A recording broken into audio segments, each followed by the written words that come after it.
And 2, 1. There we go, we're here. So, hello, welcome to Band of Badgers. I am Dave, your host for this evening, and this... I need to take a deep breath. The Great British Brush Off is back. This is episode 3, season 4, and joining us around the paint pot once again is... I need to take another breath. It's returning pro artist. It's LEIA Robertson, everybody.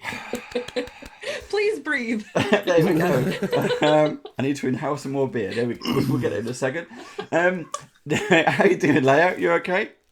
Oh yeah, I'm great. I'm a little concerned about you, but yeah. I have to remember to breathe. That's all. It just left my mind for just a second. It went.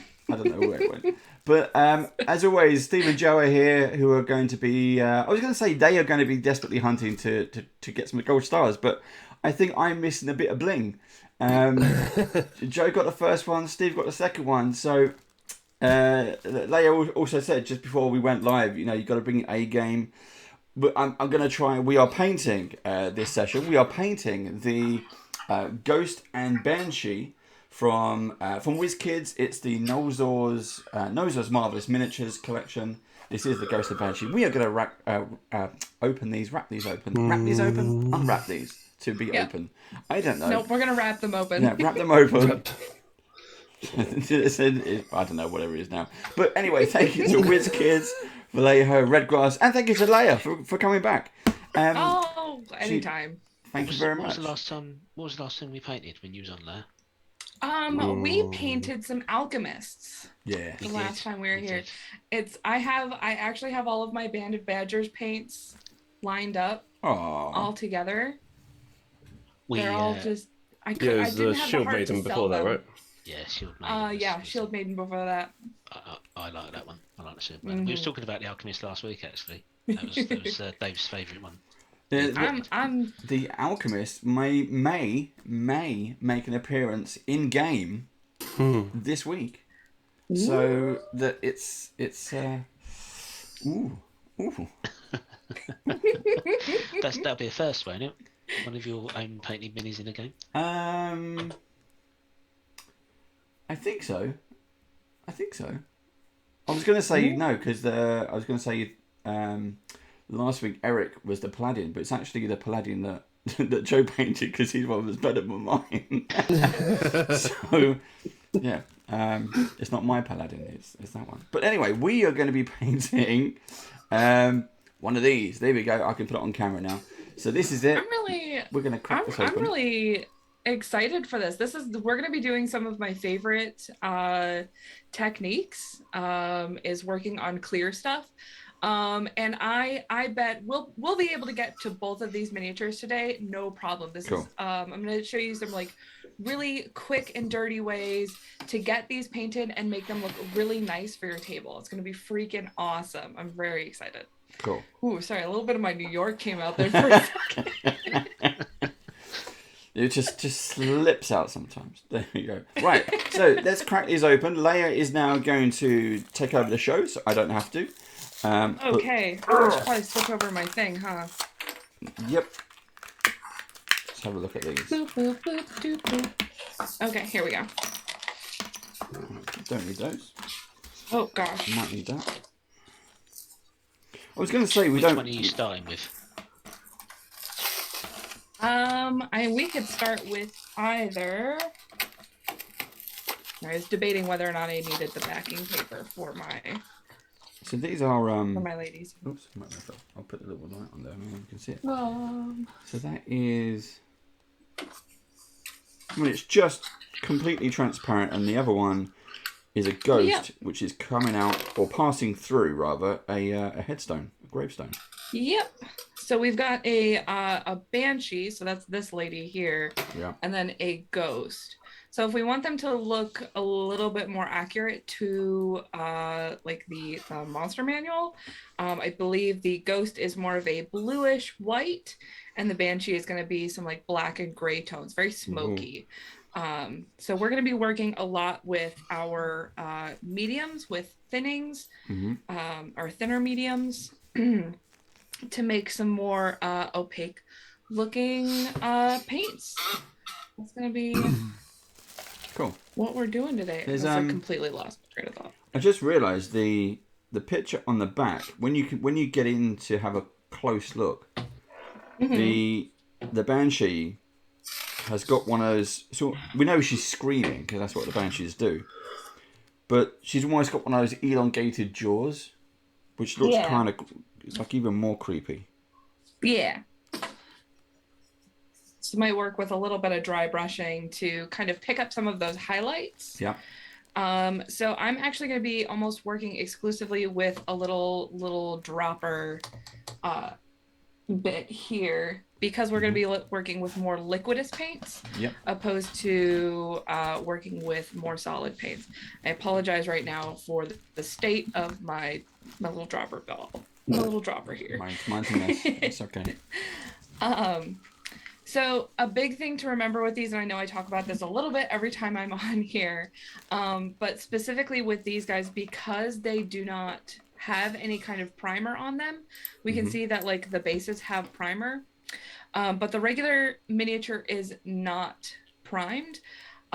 Normally I would give these a little bit of scrub with warm water and soap, just with like a light, like a, what do you call it? Washing up liquid. Yeah, like dish soap and a soft bristle toothbrush. That's the word I was looking for. I'm sorry, I'm on another planet apparently. So what I'm gonna do is I'm gonna take a little bit of just matte varnish. This is gonna dry clear, but I'm just gonna put a really, really thin layer on top, just so the paint that we're gonna use has something to cling to. Because if we just try to put thinned paint onto these unprimed minis, it's just going to flow away from the miniature and clump up in places that we don't necessarily want it. Yeah, I have a matte varnish. Okay, I can do that. And I'm just taking, this is just like a really cruddy Wargamer. This is an army painter. I think this is Monster. This is just like a big brush that is... I usually use it for texturing. It doesn't need to be anything super fancy. Yeah, get this out of my way.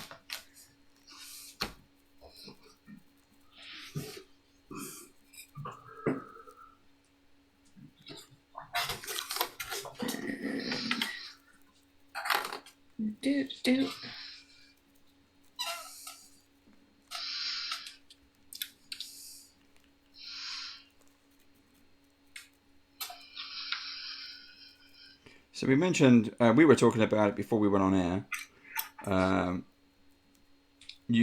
So last time you was on, we were talking about the Tiamat model, which is now finally finished.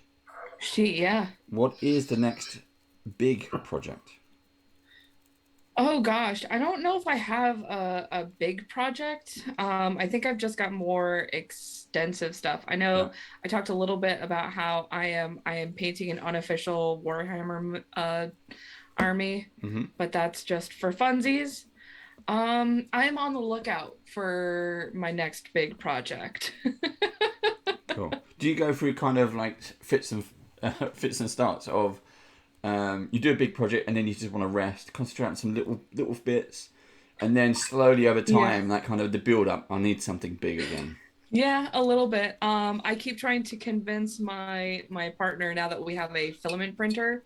I found a model, or not a model, but I found somebody on a 3D print website that has a file for the entire unofficial Dracula's castle. Oh. How big is that? It's ginormous. Wow.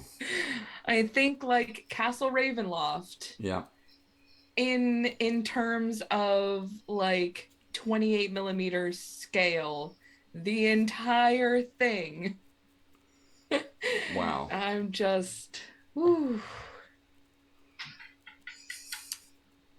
What about the ice giant from Epic Encounters? I don't think I've seen that one. Yeah, that's one of mine. It's a big mini. It's Probably a little bit bigger than a beer bottle. I love the term big mini. It's a big mini. I'm trying to get my paint to dry faster, so I'm just gonna shake it because that seems logical.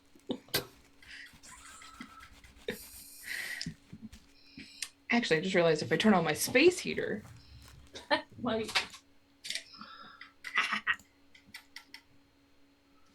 Okay, so I've just got those drying a little bit. You'll see that they'll become a little less opaque after this, but once we put some paint on them, it'll be like nothing. Yeah. And we'll still be able to see them. I'm probably gonna keep using this crummy brush the entire time. All right. We have for the people in the audience, we have a little bit of music going on in the background. Do let me know if you can't hear it or it's too loud, whatever. Give me a thumbs up. Okay. All right. Once I'm just making sure. I just saw Steve pull out a hair dryer. Why don't I? He's got his mute on. He did this last week, I think it was. He goes, I want my hairdryer. Yeah, I just keep forgetting to bring one. I didn't even think about that. He is. I think my daughter's is in the next room. He is desperate for that gold star this week, look. Unfortunately, my tiny space heater is like all the way behind me, so it's not exactly advantageous to reach back there and hold my miniatures in front of it. It looks like we can't hear music. Can't According to Baron Snowhand. Hello, Baron Snowhand. BT Dubs. Nice to see you again this week.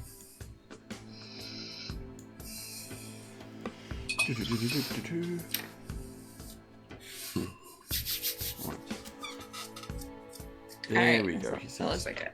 Cool. All right, so what do we want to start on? Do we want to start on Banshee or Ghost?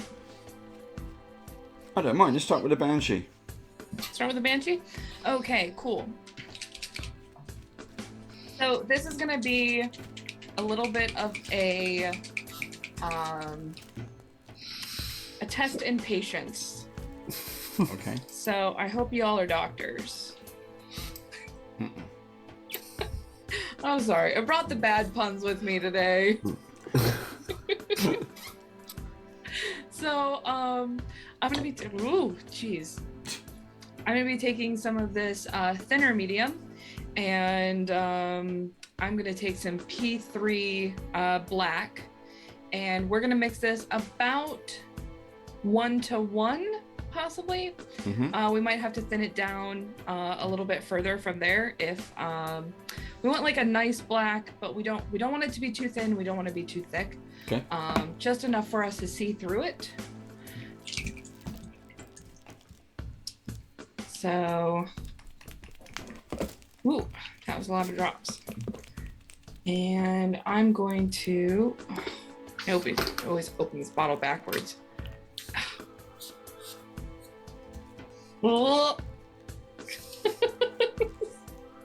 My fears just completely throw that everywhere. So I'm just taking a little brush full of this black, and I'm going to mix it with this thinner medium. So the reason we want to use thinner medium opposed to water is water will begin to break down your paint, and especially when, like if we were doing this in smaller bits, water wouldn't be a huge deal, but because this is going to be most of the model we're painting this with, we want to make sure that we're not breaking down our paint. So we can see that like this black is very, very opaque. So we want to make sure, we want to add some more thinner medium to that.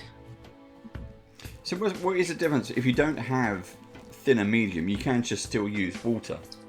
You can, yeah. It might take a little bit longer for your paints to dry. You might need to be a little bit more patient when it comes to paint your mini. I think the biggest problem with that is just like seeing the separation. You'll see like the water will want to seep and spread away from one another. Yeah. So hopefully, yeah, that should be nice and thin. What sort of ratios are you? I ended up doing a 3, oh gosh, what is it, 3-to-1 ratio. 3 parts thinner medium to 1 part black. My Okay. black ended up being really, really heavy. So I want something that's nice and like that inky, like you see here, this like little, something kind of inky. You can still see the black, but it's nice and it's still got a bit of a tint to it. It's almost like a little bit thicker than wash. This would be perfect if we were like working with contrast paints. If you were working with a contrast paint, because I know Army Painter and Citadel have both come out with contrast paints. This would be the perfect project for these. Okay. But because we don't have contrast paints, I'm going to show you how to make those. Cool.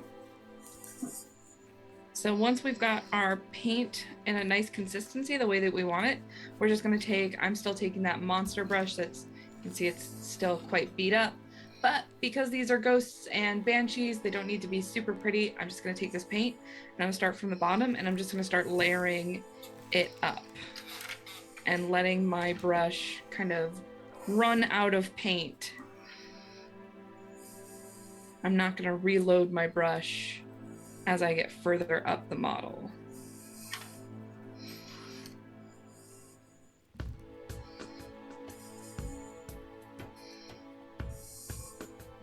So really, really light brush strokes on the tops of the hair. So I've got that really nice light look.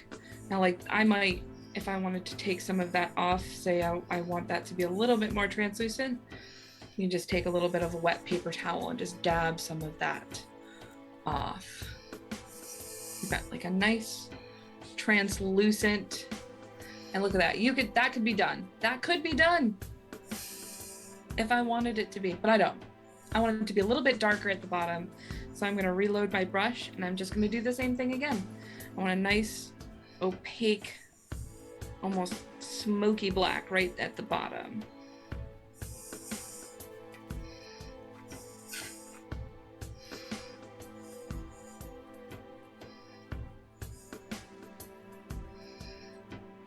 And like I'm gonna concentrate on, I want these hands to be more of a wispy black. So I'll put more black on there. You sound like you're concentrating, Joe. Sorry, I'm breathing. You're I borrowed my boy's mic, and it's like headset. It's totally different. It's so close to my face. We forgive you.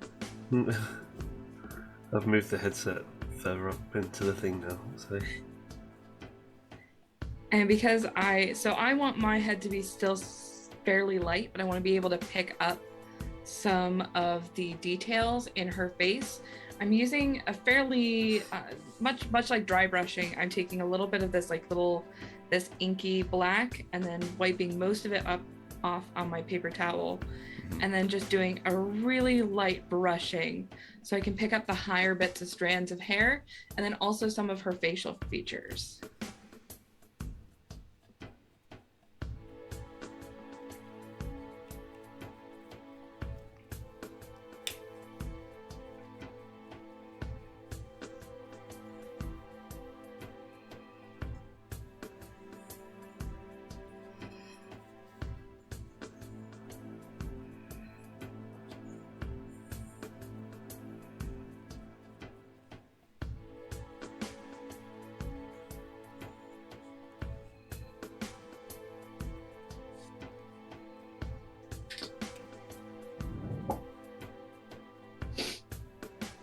I got like a nice gradient going with this banshee.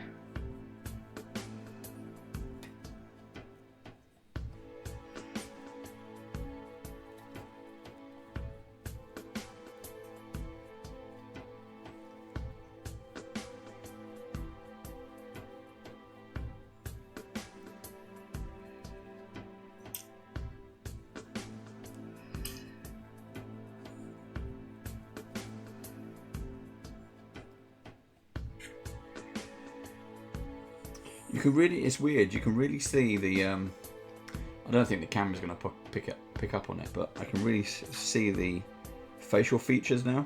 Mm-hmm. It's quite scary.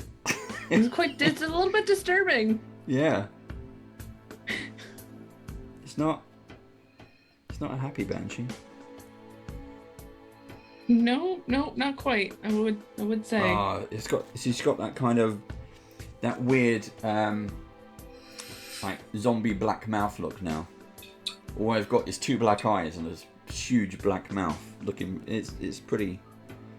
See, I gross. think I accidentally got the opposite. Is I brushed my face, so the voids where my eyes are, and you see it a little bit in here.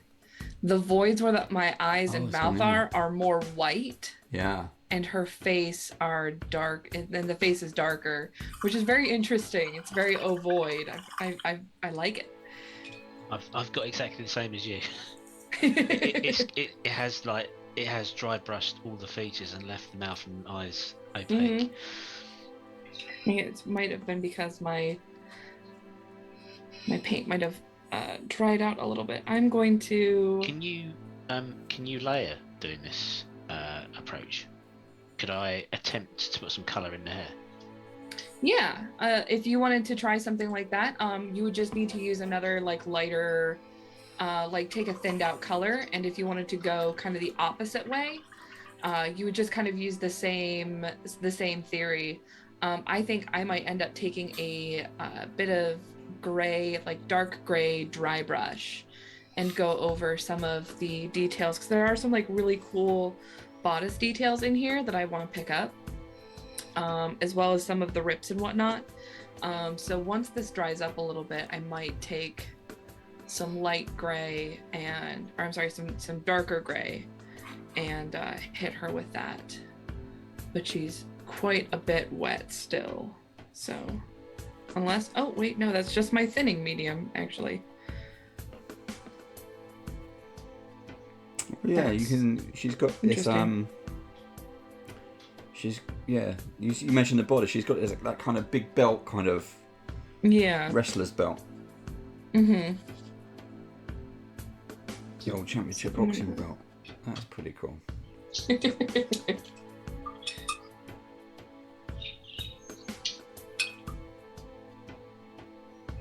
I think Baron wants to know if you have a new close-up camera, Dave, because it looks like you're looking real sharp. On here, no, it's the same thing. I've zoomed in a little bit to help out, but it's the same. Maybe it's just looking sharp. Yeah, I've got to get that gold star. That's what it is.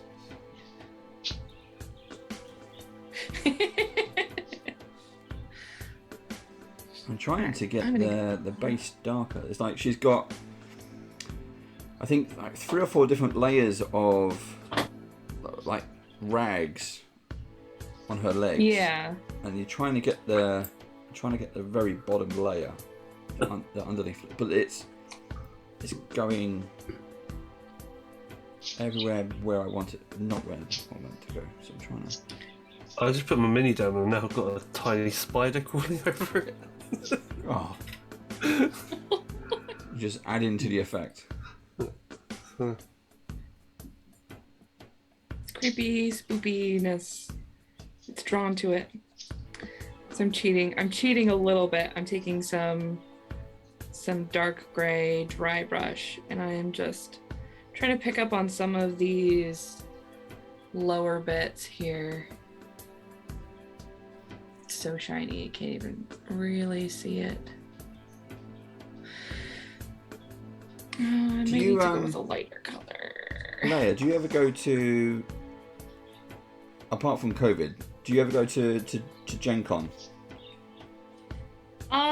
Back before, in the before times, Yeah. I used to go to smaller cons, when I, like, with my brand. Yeah. Yeah, I used to go to larger cons, when I actually used to do cosplay stuff. But it's been some years, ever since I started Sorcerers and Sundries. it's been more about going to venues that I can afford. Right. But yeah, I've been to a couple of those. Our plan this year is to be at Gen Con this year. We're going to fly over. Wow. And try and meet as many people as we can. Well, you should 100% let me know. I've got family up in that area, so if I don't go to the con, I could at least send family. Come and go visit family I never see. Yeah. So I've taken a little bit of a light gray dry brush, and you can see I've just done a little bit of dry brushing on this chest piece here, picking up a little bit of that belt and some of the rags on there. I just want the faintest, I want more creep, so I'm just putting the faintest of dry brush on there to get just a little bit of smokiness on this banshee.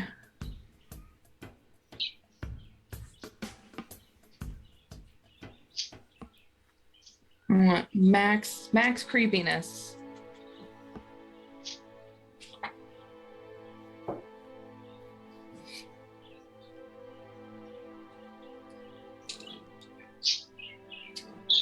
I see Steve's going in. He's got other colors going on. Oh, he did that. He did that last week.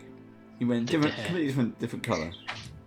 I did the hair. I'm not sure it's orange enough, so I'm gonna let that dry and then maybe do something else with it. Well, I just tried something on a. I'm not sure if it's going to work out, but on the back of the Mini, on her skirt, there are 2 or 3 kind of holes.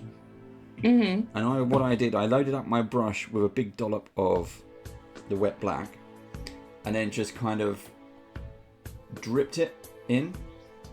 Okay. And that's really filled up the skirt. I don't know if you can see that, but it's had a very weird effect. Because what it's gonna want to do is kind of fill in those ovoids. Yeah. It might just be too much wet on the brush, but it was quite an interesting effect.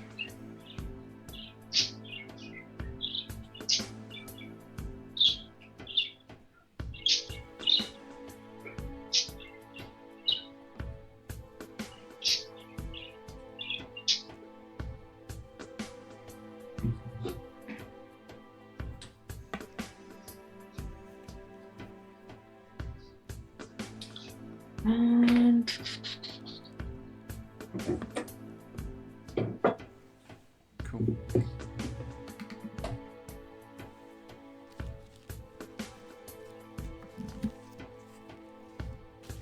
Oh, I hope this doesn't stop that.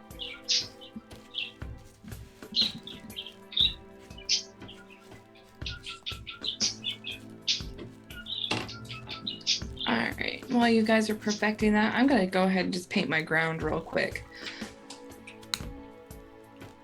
I'm just using some chocolate brown from Vallejo.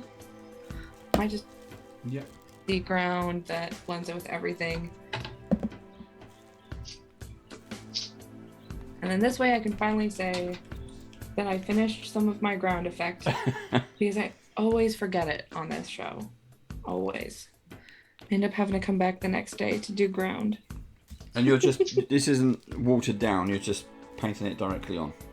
No, I'm just putting this on. I put a little bit of this color on my wet palette. Yep. And I'm just going with a small brush and I'm just going to tack it on there a little bit. I haven't watered it down or anything like that because I just want a regular, like, muddy. I'm imagining she's just come up out of the grave or something like that. So it's got like a nice wet mud color going on here.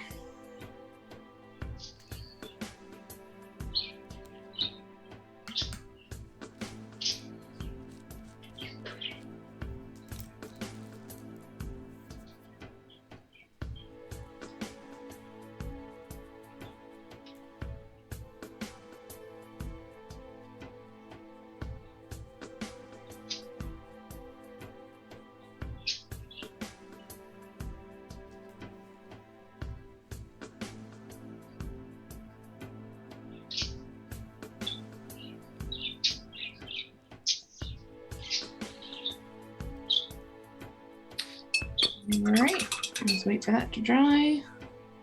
How are you guys doing here? I am just finishing with dry brushing to the brown. So you're dry brushing brown? No, sorry, I was dry brushing the grey on the body to give it that smoky effect. Oh, okay. Gotcha. Yeah, I'm doing a bit of dry brushing as well. Mine's too wet Kinda to like dry what brush.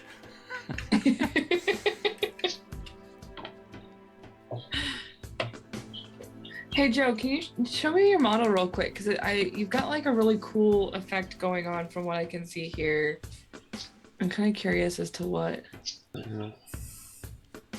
Oh, that's interesting. That's like, I like how heavy that dry brushing is that you've gone in there and done. That's really cool looking. Can you focus? Yeah. Just trying to get the touch up my mistakes. Hide them with more dry brushing. When in doubt, more dry brushing. Yep. It's interesting because yours is almost looking like it reminds me of stone. Yeah, I was wanting to try and do a red Which is really face, cool. but it's hard to dry brush such a small area Mm-hmm. and not hit the hair. Yeah.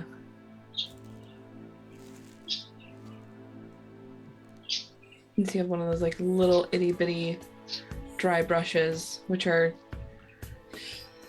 no fun to work with, in my opinion.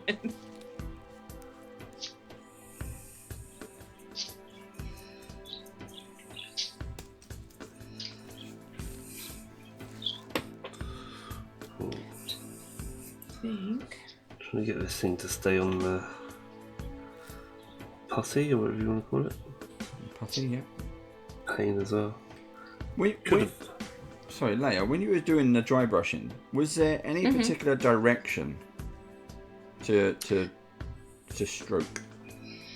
So I tried very much to catch the bottom layers. Like I wanted, where I want the lightness in mine is the very bottoms of the fabric. So I turned my miniature upside down and I actually took my dry brush and I was pulling it towards me. Just so I can, because I really want to catch that frayed fabric. That's where I want like my focus to be on. Which contrary ways, when I turned it back around, I did a downstroke with the mini the right way up.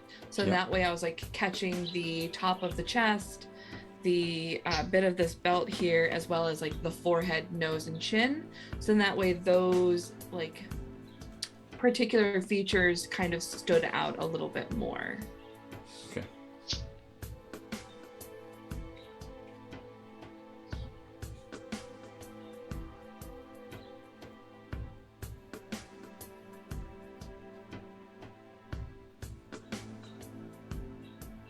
I think I might hit the tops of my shoulders a little bit so I can get this very interesting fabric. The way that this fabric is kind of laying on the shoulders of this banshee. It's very interesting.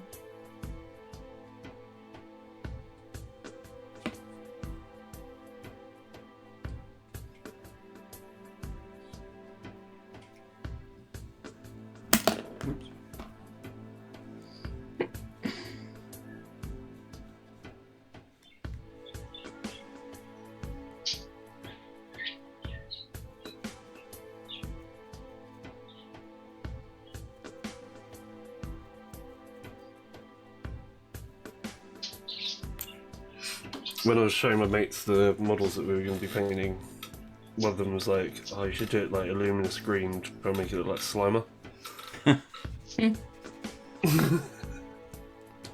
That's funny.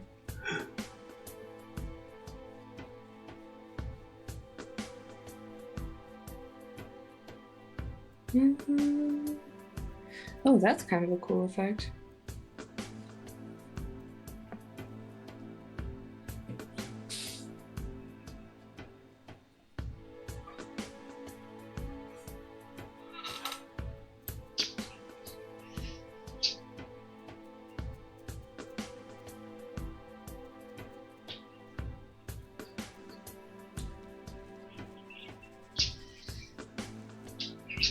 So I've taken my dry brush color here,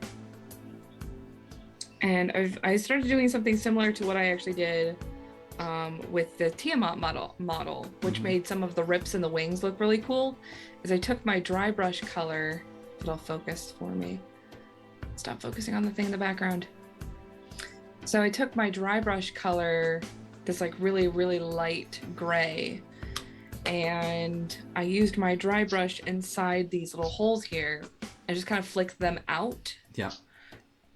And highlighting that like small ridge right around the rips in the skirt.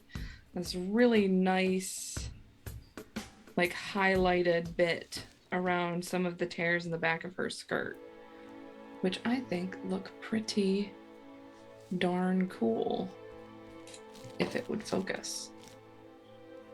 So sorry, you took your dry brush colour and like edge highlighted the holes, is that right? Edge highlighted without edge highlighting, yeah. Okay. Basically. I've got this, let's see, what size is this? This is a size 2, just like a flat dry brush. And just as like my dry brush paint is actually almost gone, I just like put it in the hole and then just flicked it around. Okay. To kind of get a slight highlight around the actual tear.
All right.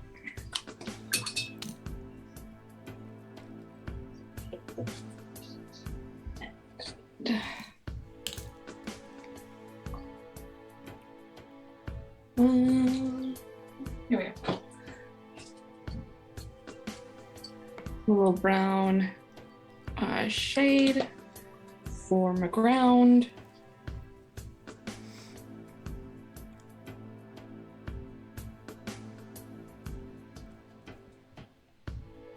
And if anybody at home watching, like if you guys ever wanted to, or like even for you guys too, like if you ever wanted to do this but you didn't want to spend as much time just painting a simple ghost, the dry brushing that we're doing, you could still take the that watered, the thinned down black, and you could do a really quick dry brush, and that's like table ready right there if you needed to do this like a half an hour before game.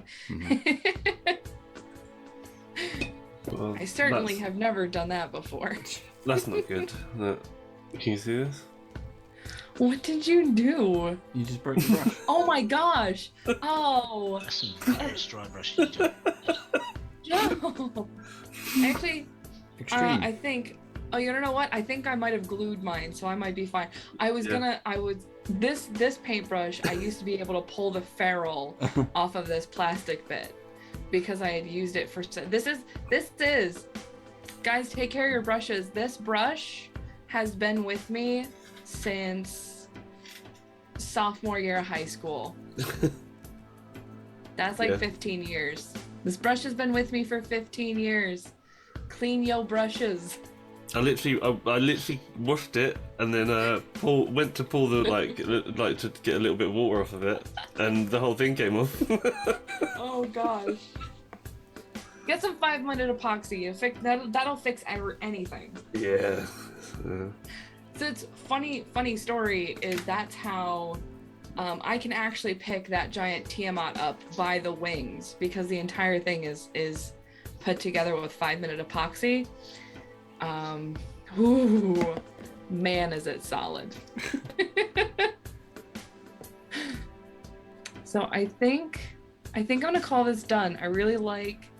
I've got a nice light effect from the dry brushing on the face here, very subtle.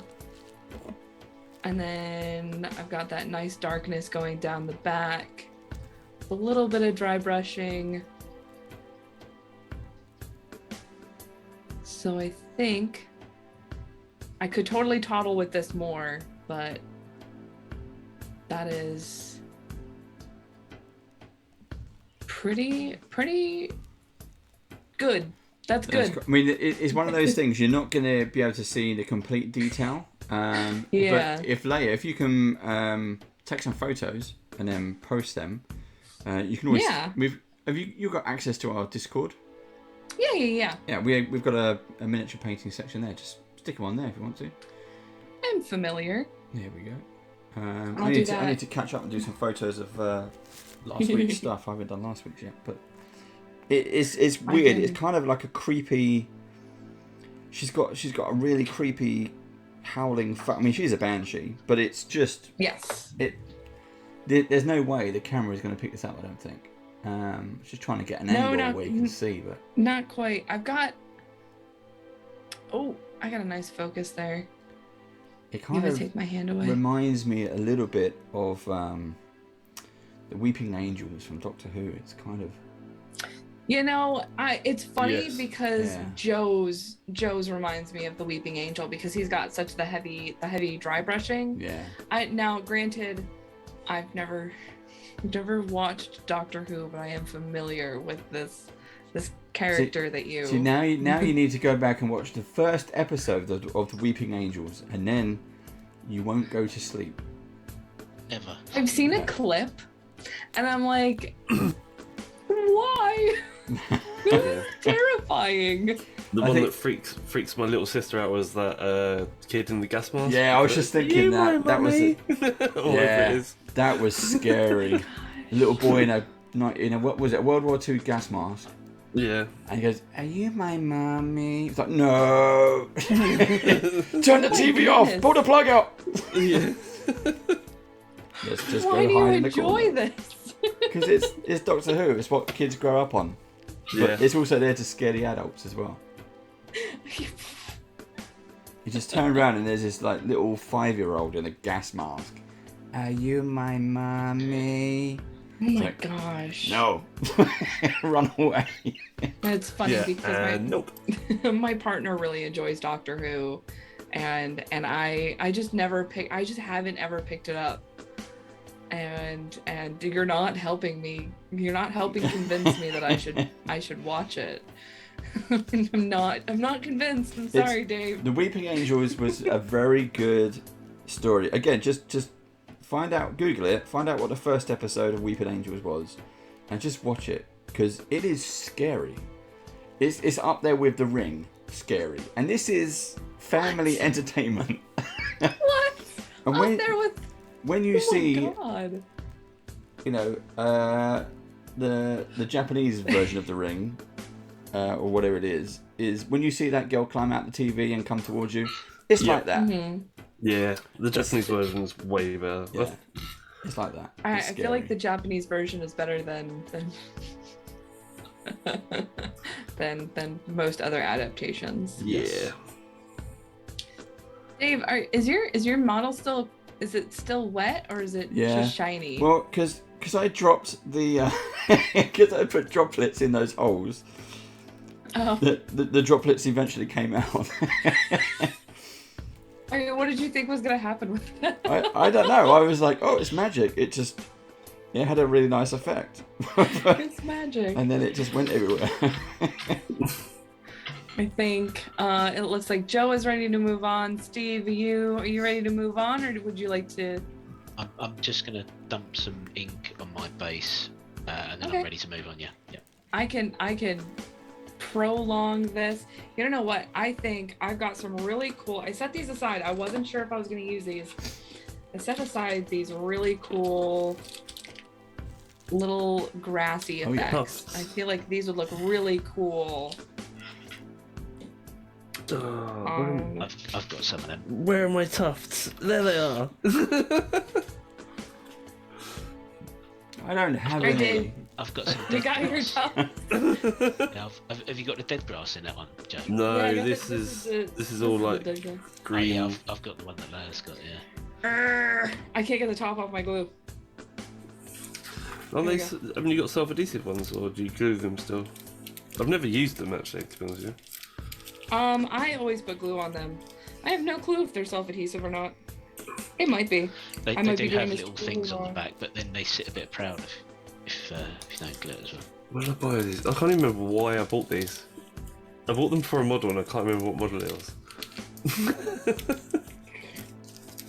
I've found when you put glue on them, it breaks down whatever it is that the tufts are glued onto, so you can then like smoosh them around a little bit and then get them to lay down and stuff. We'll see how that works. Oh, tweezers are a good idea, rather than my fat fingers.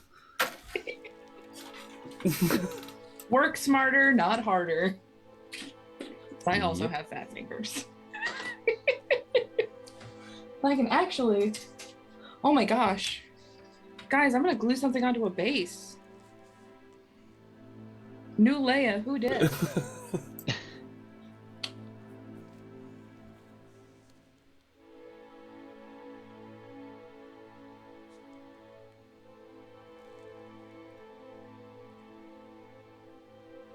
Bam. Look at that. Table ready Banshee. Wow. Wham Nice. bam. Thank you, ma'am. There you go. Baron's saying, Lee, all you need to do is search Doctor Who Blink and watch the first, watch it first time. The Weeping Angels was sitting. Okay. I think I remember having like reading that I saw something on social media. It might have been TikTok. I can't remember, but it was called Blink, and I think it might have been the first episode because I was terrified, and it was like a 3-minute long clip, and I was just like stressed out the entire time. Yeah, that sounds like it. No. Yeah. But No, just thanks. extend it to an hour. No. No.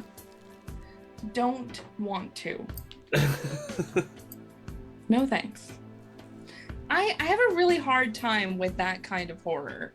I think that's why it resonated with a lot of people.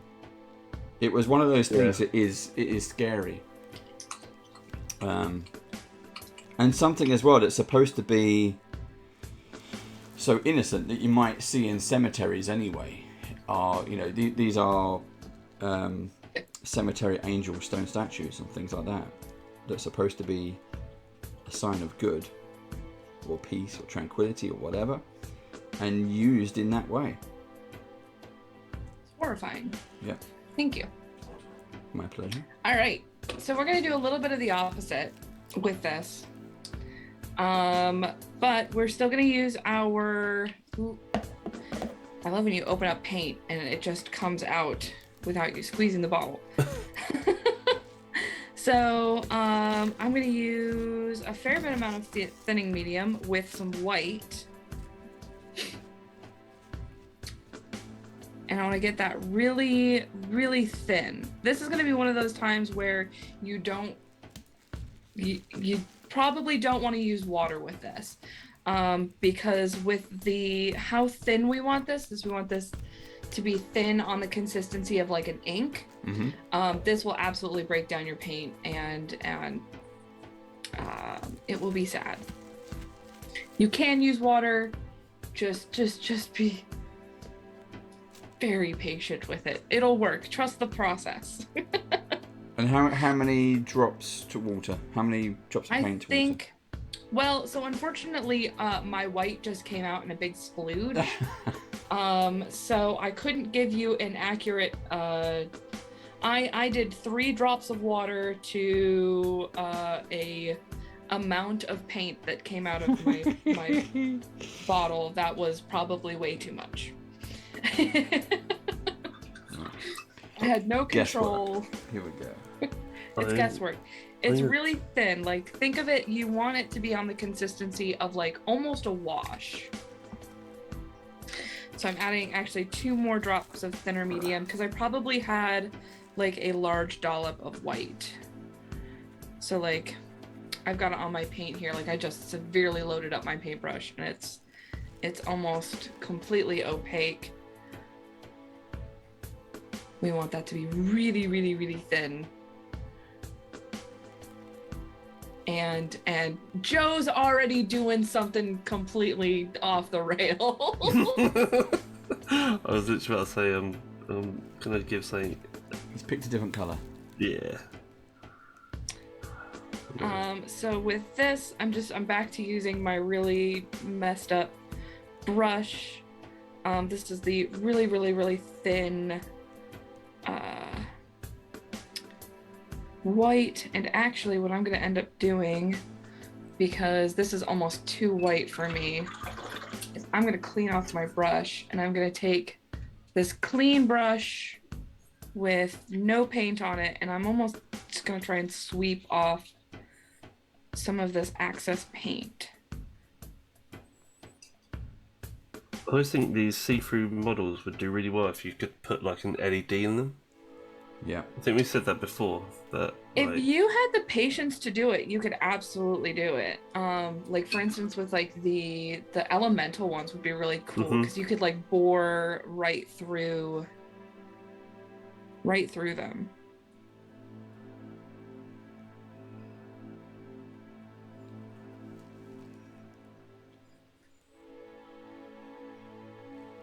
Oh, see, Dave, you had the perfect consistency.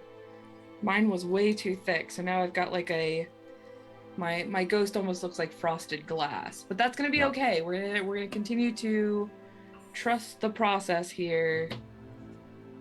No, Baron, it's not a shifter. It's the purple black ink from Vallejo. Oh no, violet ink.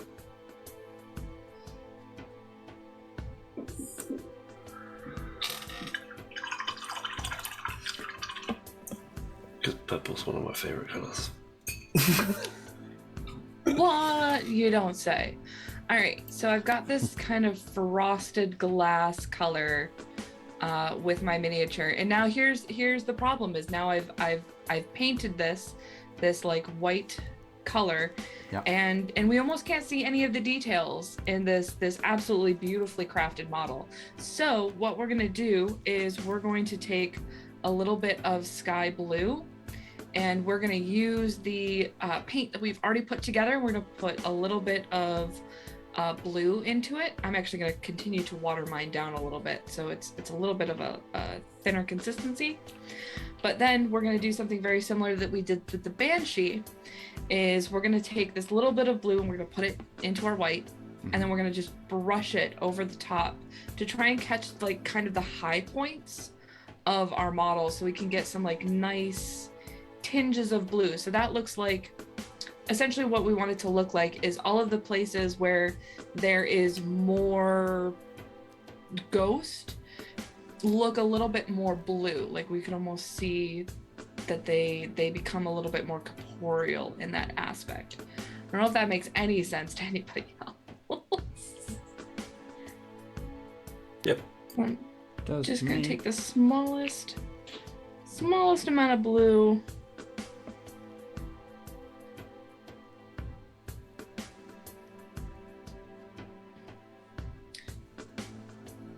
I had a little bit more thinner because my paint wasn't quite thin enough. And I'm going to load my brush up and then do that same technique as to try and get as much of the paint off of my brush with paper towel. So you can see that really almost tell the difference between my paper towel and this blue color. That's exactly what I want. So nice clean brush. Dip my super chaotic paintbrush in there. Brush a lot of the excess off because we don't want too much. And then just slowly dry brush onto here and pick up those high points. Now, if you didn't want to do this with a thin down paint, if you've got dry brush paints or anything like that, you could do the same technique that way without having to make this super thinned out paint. But you can see there I've begun to pick up some of the high points. Yeah. And then what you essentially want to do is we're going to continue to build up a little bit more blue, do a little less dry brushing, kind of lessening the amount of dry brushing as we continue to add blue to our formula, I suppose. I'm hoping this makes sense to somebody else other than me.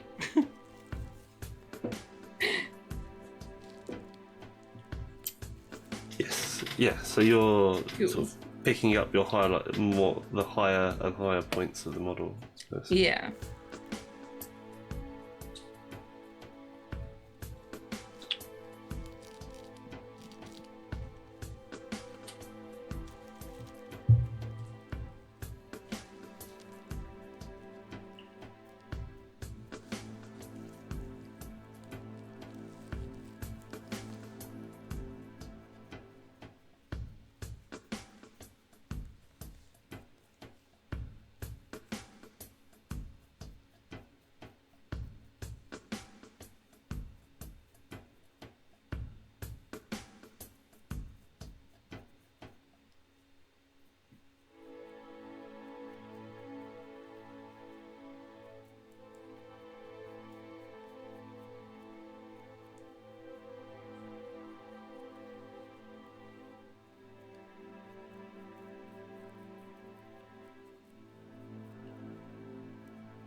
How are you getting on, Steve? You've gone quiet. Or he's on mute. I'm on mute.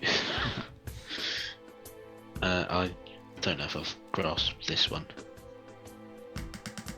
I end up putting too much paint on and it's not see-through anymore.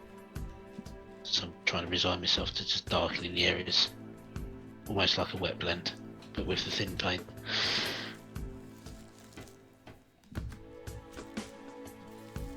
Hey, I mean that is also. I love the clear minis just because they've got such, like, they could look so cool when they're on the table. I just try to keep my stuff a little bit more thinned out. But if you wanted to paint it opaque, that is completely. It wasn't necessarily intentional. Well, that's why I was saying it's a valid option. I was trying to be nice. I'm sorry. I'll just stop being nice. Fine. Happy little accidents, right? Happy little accidents. It's difficult to get the thickness of the paint right. I think with the blue I ended up making it too thick. I think I got the white right, but the blue was just too thick. I think, well, if it makes you feel better, Steve, I think I mucked mine up too, because my paint was too thick from the get-go. So I've just got, and unfortunately my camera is not picking up the slight variations in blue that I did. Yeah. So I might cheat and use a darker dry brush paint to pick up some of the highlights.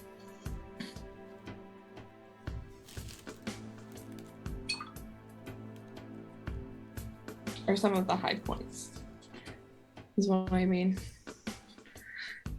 Joe, I'm really interested in where's your head at with this like purple ghost. Like, I want to know what's the backstory, what's going on. I was thinking something like Moaning Myrtle style thing. Do you know what I mean? Like more of a physical rather than like a little bit more corporeal.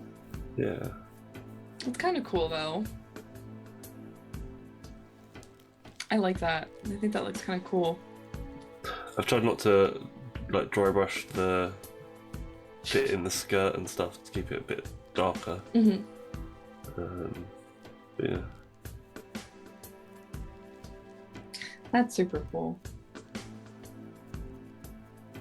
Yeah. I think I just completely mucked it up. Okay. While my paint dries on my ghost, I'm gonna work on the ground a little bit.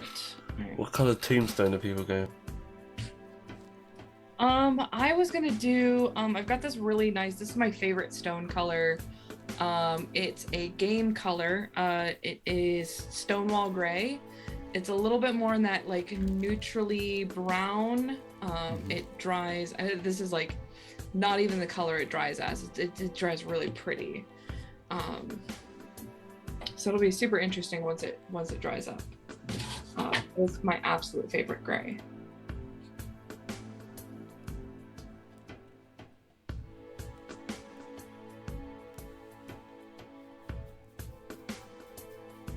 Ooh, this is too small of a brush.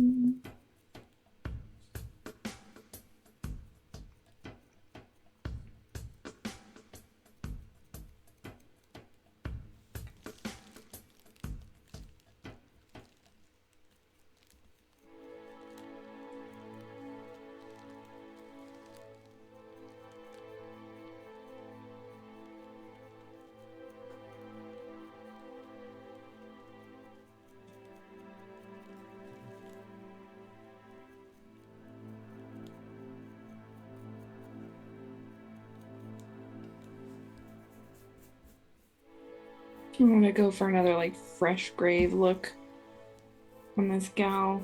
Just like some really basic browns for the ground.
Did you say Stonewall Grey?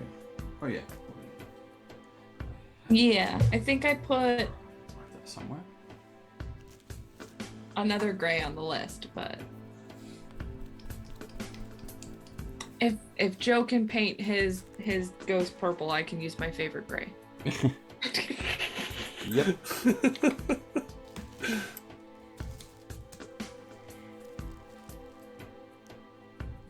Breaking the law, breaking the law, breaking the law, breaking the law. So at least I hadn't pre-base coated my model this time. In the colour you were painting it. Yeah, we were painting red slards and I base coated my slard red. Red spray paint. Wow.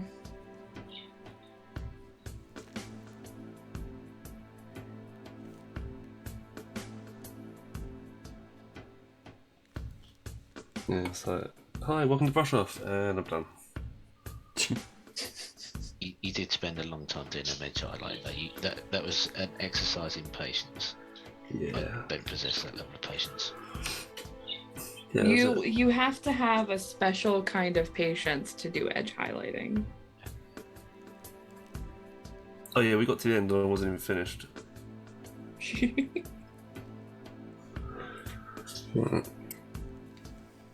I can't say too much because I have finally caved, and I've discovered the power that is edge highlighting gold with silver. There's really no magic quite like it. Is that just to make it kind of more as if it was reflective? Yeah, it looks like a really, really nice like reflective shine. I tend to use it like whenever I'm using gold metallic on like a hyper metallic like surface. Yeah. Like as I said, I've been painting Sisters of Battle, and their like colors are black, gold, and purple, and I've begun to use like a really bright silver to like the gold on their armor, just making this like nice little extra zing. Yeah. Just to make it look extra shiny. I hate how much I like it because I'm notorious for smack talking people who edge highlight. I don't have the energy to do it for an entire model. Hey, Laura Bones. Hi, Laura Bones. How you doing? Hello. Thank you for the raid.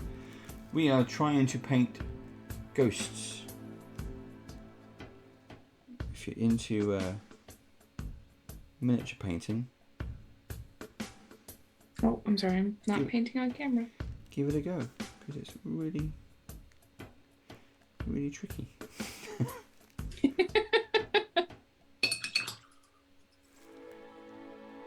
I feel like this isn't even one of the trickiest models I've made you guys do yet, too. Like, I didn't make you guys paint eyes this time. I realized that this week. Yeah. After I was like getting my space together, I was like, this is the first time I've been on Band of Badgers and I haven't challenged anyone to paint eyes. I don't think you'd be able to paint the eye. Well, one of them doesn't have. Well, it does have eyes in its hand. I painted eyes on the Banshee. Did you do like glowing red eyes? Look at him trying to get brownie points. I know. Ooh, overachiever. I painted the eyes on a Banshee. I painted the inside of the mouth as well. I can't. just means I'm going to go back and paint them now. Ooh. I have to paint. We got plenty of time. I can't not do it now. I look at the models and they just look empty if I don't paint eyes on them. They're ghosts. Their eyes are meant to be empty. I was going to say to you, I hate to break it to you, but these women are already dead. So I'm gonna cheat a little bit here because I'm upset with how opaque my ghost came out with. I am taking some Corondus blue from Citadel. some like darker blue, well not dark blue, but a more vibrant blue dry brush, and I am just gonna hit some like high points with some really light dry brushing. Or non-existent dry brushing? What is going on here?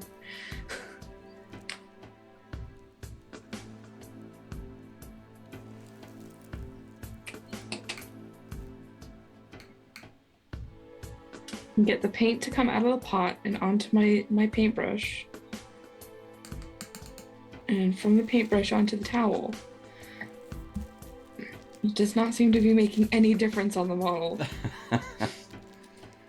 It is not having it. Oh gosh. I think I mucked up big time. Oh wait, I think I'm seeing it. Oh my goodness. What's that? Dora Bones is saying in chat, I was creating a bard for World Anvil Challenge. Ooh. The first orc scold. Nice.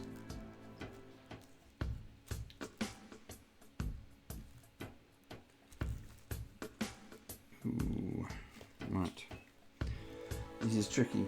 This is tricky. So I've got a banshee and a ghost.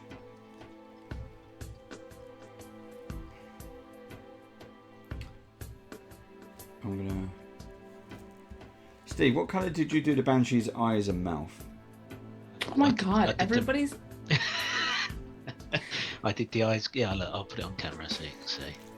That'd be easy, wouldn't it? Turn this bloody thing off so I can actually see. There we go.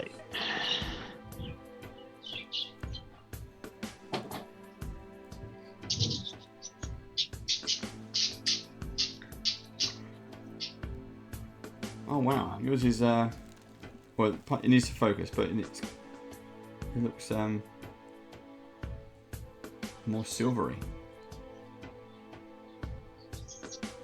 The camera really doesn't pick it up very well. It does kind of look silvery, yeah. It is interesting. I know what I'm gonna do. I've done the eyes are green. You can't see them because they're just reflecting off the light. But the inside of the mouth is red and the eyes are green. And I've done a flame effect on the hair, so yellow at the bottom, red at the end. And then the black bottom with just the tiniest bit of dry brushing. But it does look silver because of the light on the camera. Let's turn it off. See if that makes sense.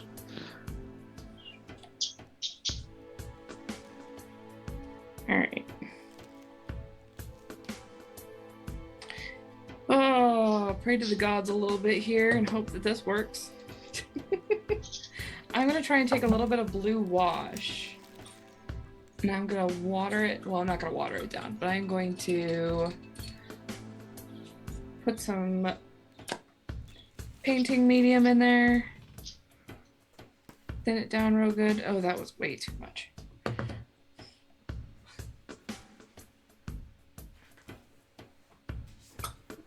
Okay, everyone's going off script now. Here we go. Funny bit is I'm supposed to be the pro painter, and I feel like I'm the one that's messing up the most. How quickly the student surpassed the teacher.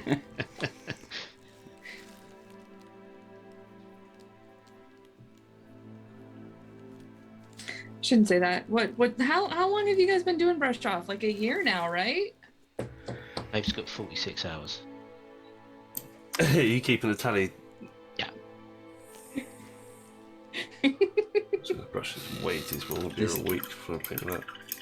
As we have to say every now and then, this is my first go at painting. You can kind of see it there. So yeah, I've clocked 40 hours so far.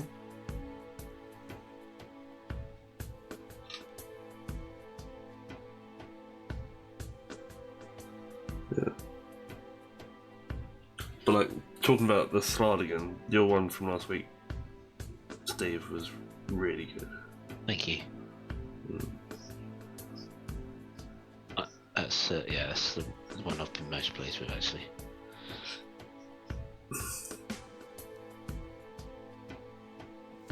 No, as soon as I saw it, I was like, well. Looks like I'm not getting the star.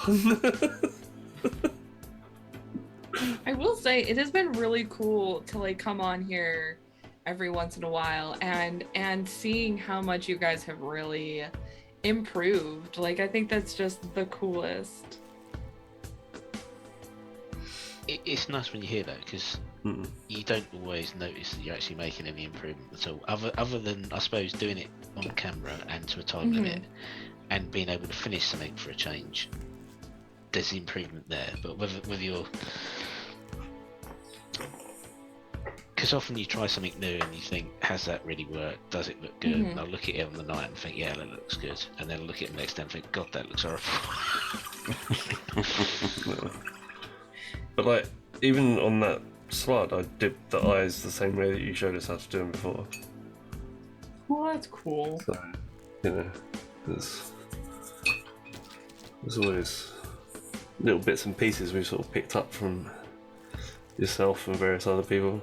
Yeah, and that's kind of the cool thing that I've enjoyed. Like, so for instance, I was just talking about this, the edge highlighting that I picked up.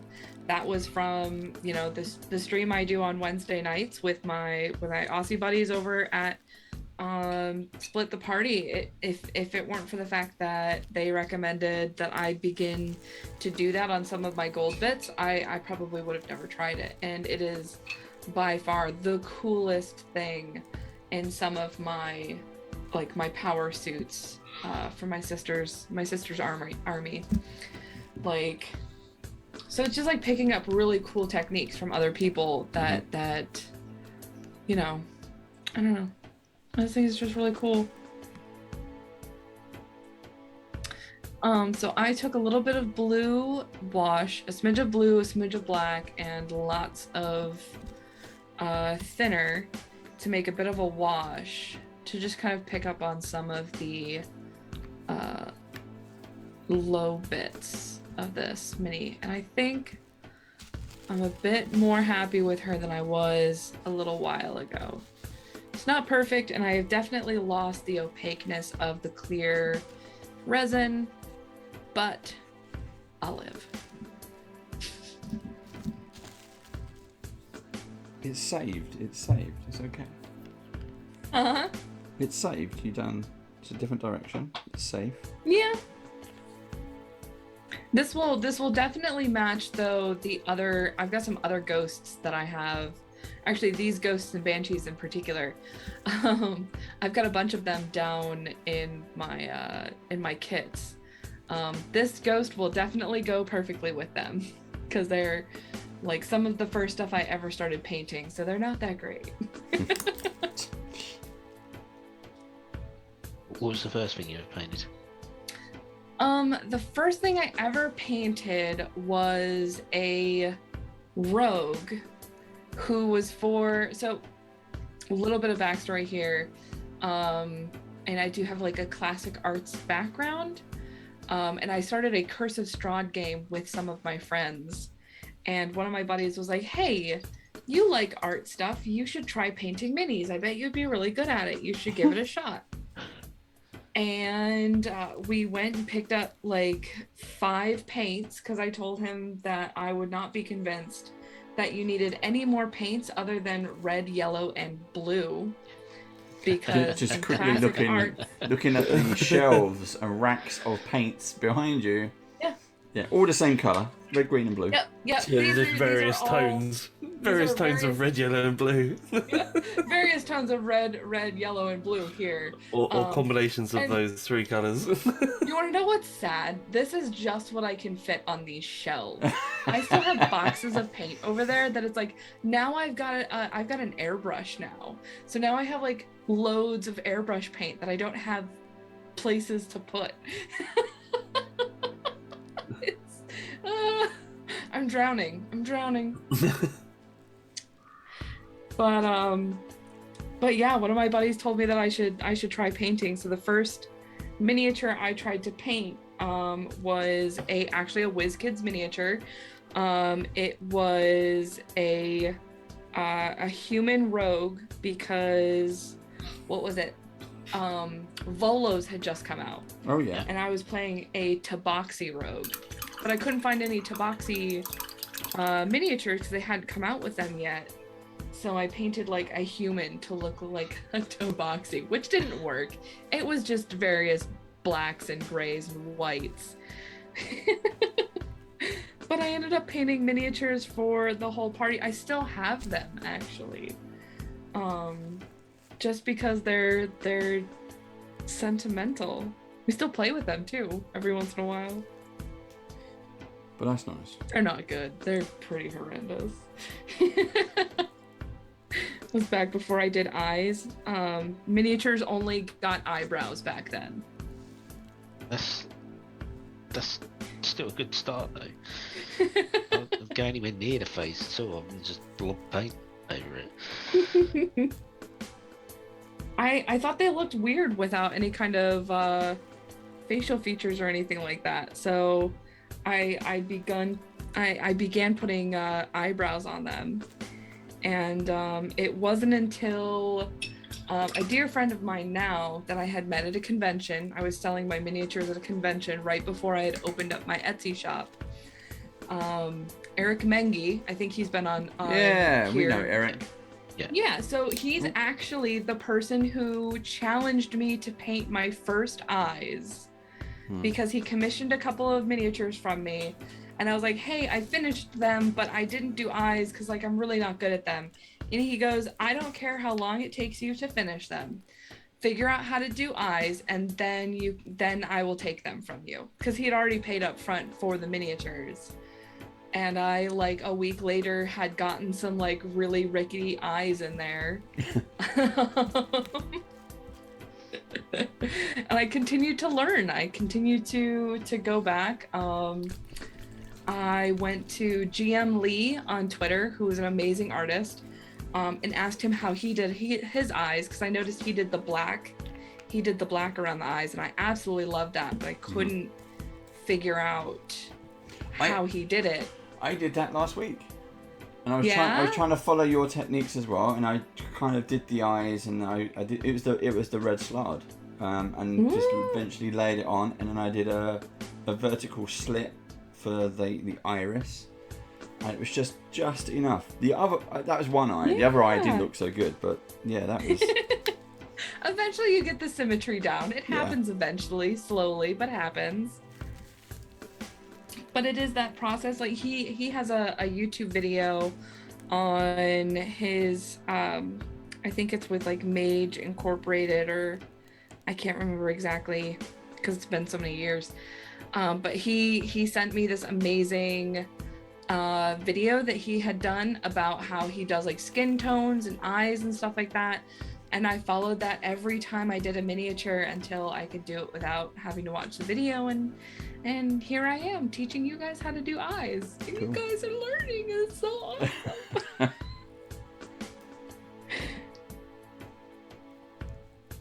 It works. It does work. Yeah.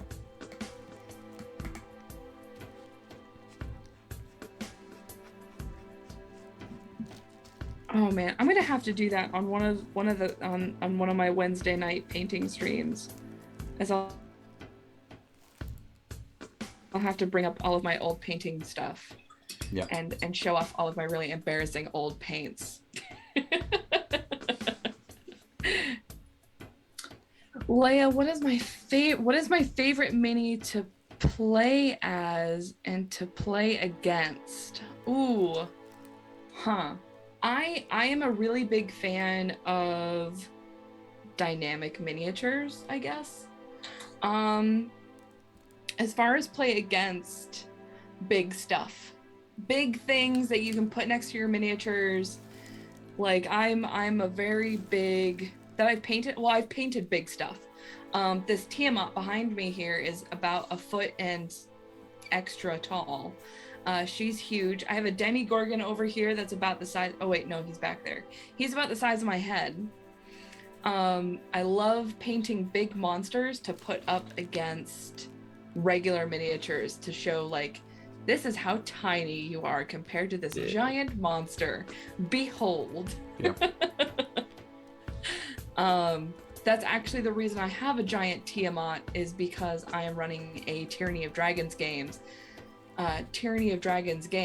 and at the end of the game, I want to sit a giant Tiamat in front of my players and be like, you have to fight this now.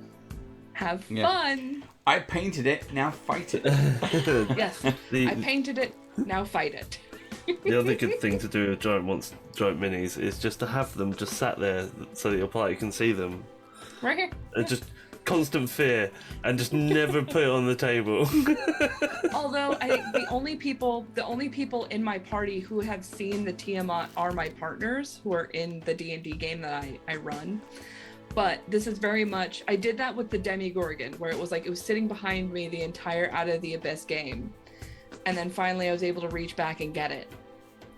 Nice. And sit it on the table. And it was like a very but with Tiamat, I'm keeping her up here until the last game, where I can throw her onto the table, not literally. Well, I probably could throw her, but put her onto the table and be like, behold. Because no one has seen her other than the people who live in my house. I have 3 other players that have never seen her. So, Baron Snowhand, I would say Tyranny of Dragons is really cool. I'm putting a really big twist on mine. My Tyranny of Dragons game is set in Eberron because I like to turn things upside down. That was an interesting thing to figure out. But get some dry ice. That would be really cool. I've done a really cool scorched earth. So she's on a 10-inch disc. I glued her down onto a 10-inch disc because that's what she would fit on, and that's approximately what I figured her size would be on the battlefield, I guess. I don't know, she's a goddess. She could be as big as she freaking wants, but I thought 10 inches was probably a good amount. But I did a scorched earth effect around the rest of the circle because she is on some cool rocks. If anybody's seen the Reaper's miniature, it's the Lord Maldrakar or something like that. She's Tiamat. It's not the official Tiamat. She's the Reaper mini one. I'm so upset too because I finished this one. And a month later, Wizards of the Coast came out with their own Tiamat. Yeah. I was like, no, I did not just spend 5 months painting this for you to come out with your own. And they did both versions. There's the pre-painted, which is massive, and you can now get the unpainted. Well, so because here's the thing though, is their Tiamat is standing on the ground with all 4 of her legs on the floor. Yeah. So she doesn't look as intimidating. Whereas this one, she's on her back legs, perched up, real tall, and got her wings all out, and so it's very intimidating. It's a very intimidating pose. It's but yeah, I like dynamic stuff. I don't want my battlefield to look static. I like painting miniatures that have movement to them. I've been really advocating for Hero Forge minis, for my players to make Hero Forge minis, because then they can put whatever they want. It's I got a 3D printer, I can pay $7 to have it printed out, and I paint the minis anyways, so. Yeah, we've got more and more. I just love the physical aspect of the live campaigns we do. Mm-hmm. It's a poster map with then dungeon terrain with miniatures and monsters, and I'm trying to add more and more layers of things in there. So we started with kind of the red barrel from computer games. And that's just expanded into other things. So, Steve's in both the games, but we're playing Scarlet Citadel at the moment, which is a dungeon crawl. But even then, they're just interacting with things, finding different ways to use things. It's really nice. Yeah. I can't remember. It's. I wish I could remember the person's Patreon who we get them from. With our filament printer, we've begun printing out little squares that are 1 by 1. They're basically, well, actually it's 1.25 by 1.25. So then you have enough to put walls up. It is compatible with Warlock tiles, but they're magnetic. And so we've begun printing those out, and that's, I 100% get it. We started on a Chessex board, and drawing everything out, and then we got into miniatures, and then I started doing monsters, And now it's like I paint terrain and dungeons and stuff, and it's like just it's so satisfying to like continuing to up your game. It's funny because like a lot of people are like, well, isn't that a lot of work? It's like, yeah, it's a lot of work, but how cool is it? Like for me as a DM, like I'm my enjoyment as a DM comes from me putting something onto the table or my players coming across a situation that makes them go, man, that's cool. Yep. Like the looks on their faces when I put a cool dungeon down or a coolly painted miniature, or when we've wrapped up our game and everybody's like, wow, this was a really cool session, and they're like all talking, like when session is over but no one's moved. Yep, they're still waiting for more. Yeah, that's my satisfaction is continuing to up my game just so I can like it's all for them. It's all for them. It's not for me. It's all for them. I like it when you can have a game, and we when we were around the table when we're in person, we can do 8 hours, no problem, and then we'll finish and be like, okay, let's get a quick cup of tea. Okay, let's go again, and we can. You know, you can have a quick 5-minute break and go, yeah, I just needed to stretch my legs. Just needed to stand up a little bit. I wish I could do that. Let's do it again. The only problem with like I would 100% be down to doing that. The only problem is now my players have moved across country, so now we're several hours differential, and you know. Yeah. I miss those 8 hours of sitting around a table and playing D&D. Part of that as well is why I like using miniatures and different cameras to play online. I don't want to use Roll20. Yeah. I want to use real miniatures, real maps, and it has a slightly better connection for me. It's different for each player, but I really enjoy that. Steve, what do you got going on over there? I like the bright green caught my eye, and now I'm curious. Oh, I did some green paint on the ground, and then I put brown wash on it to make it look muddy, and now I'm attempting a little bit of object source lighting by putting a blue dry brush on the grass. Ooh, that's fancy. Oh, I just realized I glued my person on crooked like.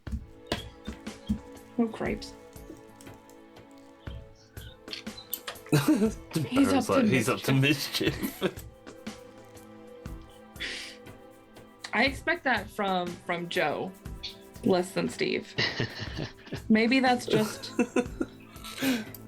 Maybe it's because I haven't been able to trust Joe since Vasen. Yes. I feel so lied to. I still feel tricked. That character arc is probably my favourite character arc. Like, oh my god. Literally from the first session, like I had this plan and it pretty much like went the whole way I wanted it to go. Like hiding a massive lie gets found out, is a massive coward, and then just sacrifices himself at the end. Oh my gosh, it was so good. I enjoyed that arc. That whole story arc. Liar Pavel, yep.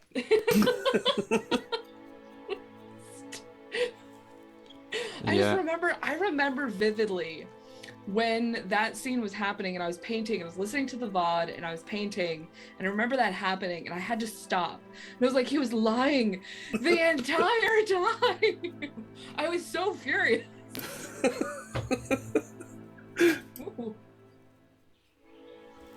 Yeah, the new one comes out soon.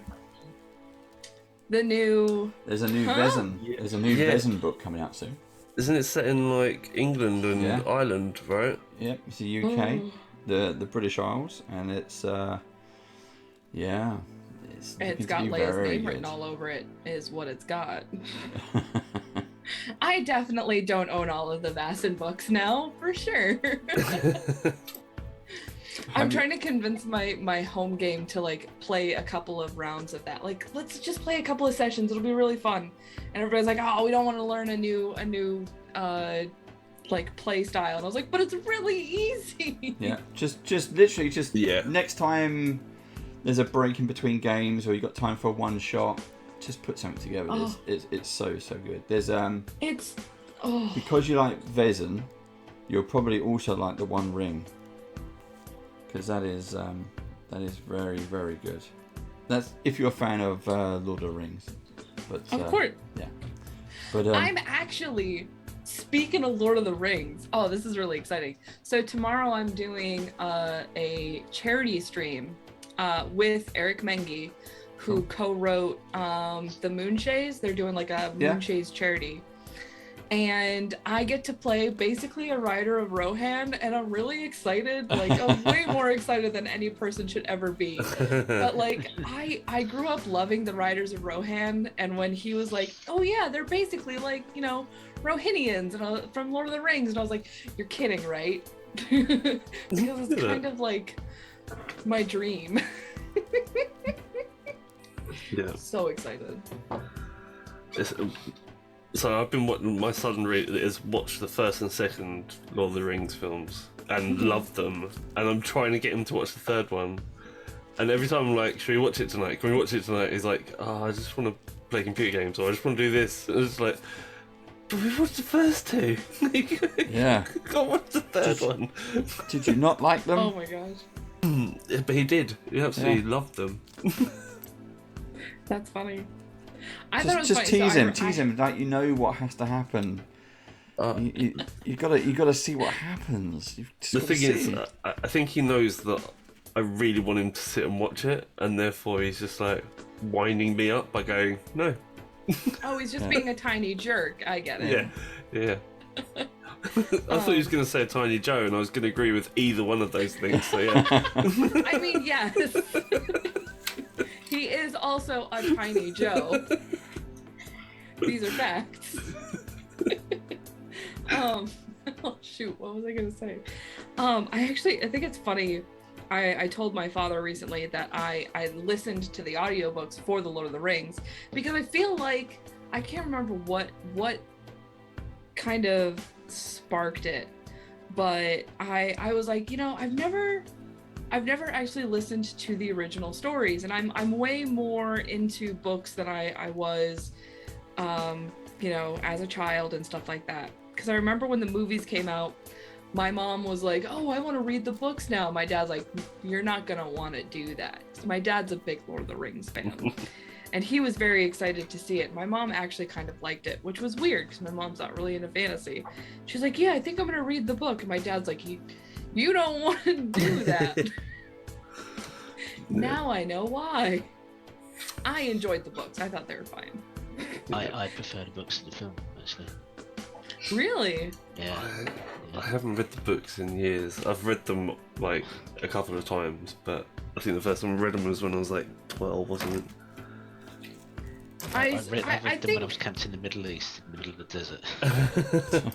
I think for me, it's definitely like I can see the appeal for, you know, the nostalgia of the original books, but I still really like. It's not like I didn't like the books. I think it's just going to be more nostalgia for me that the movies were the thing that I experienced first, and so I enjoyed them the most. But I thought the books were pretty good. I like the whole bit with the Ents in the forest, and that wasn't in the movies so much. So they sort of left out my favourite bit of the books. That's my boy's favourites, is the Ents as well. Yeah, that one. That's pretty cool. Yeah, but they're talking about releasing like a Peter Jackson edit, which is basically not an edit at all. It's just all of the cutting room floor stuff and all of the original film just mashed together.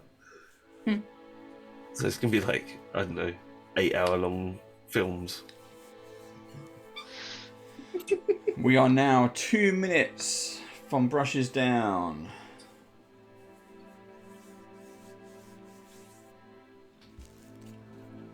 I'm gonna put my brushes down because I feel like I'm gonna overwork something. And these look good. These look very good. Okay, so we are 2 minutes from wrap up.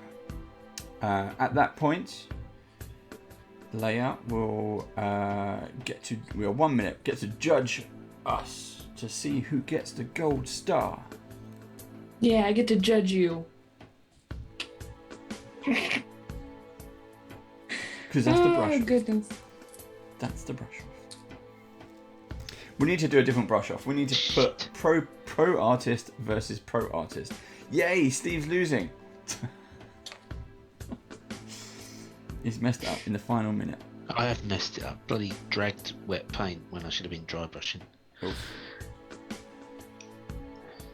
We need to do a brush off with pro artist versus pro artist, and I will judge.